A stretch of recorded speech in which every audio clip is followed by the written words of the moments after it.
All right, I want to illustrate how to find the tangent line of a graph, and I'm going to use Geogebra to help illustrate this on a computer. So I'm going to create a graph of a function. It's going to be a cubic function, and I'm interested in the point at 1, x equals 1, so we'll do 1f of 1. Okay, and so let's change our settings so we can see this graph. I want my y values to cover the range that I care about.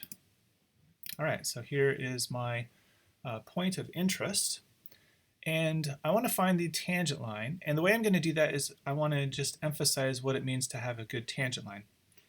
So we are going to create a point at x equals 2, and I'm going to use a little a so that I get a slider.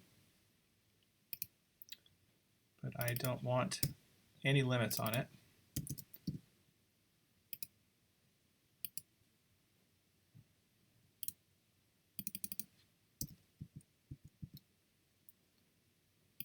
All right, so now this b, I can move it up and down, but I can't move it left or right. So that's what I want.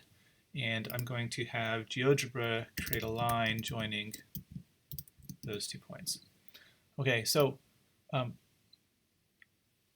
I'm going to be looking for a tangent line, and so the tangent line needs to match the graph at the point A. And so right now I've got a positive slope, and A has a negative slope. So let's bring this point down.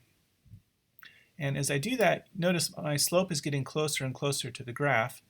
And as I come down, notice that it's intersecting a little bit to the left. I need to keep going so that I actually match. And this actually looks pretty good. So let's see what those points are.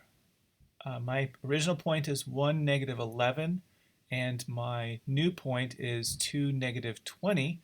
And so this tangent line has a slope. I went over 1 and down 9. So if I calculate that value, negative 20 minus negative 11 divided by 2 minus 1, that slope is negative 9, and I can verify in Geogebra it'll calculate this automatically. The slope at 1 is negative 9, and we actually did find the correct tangent line.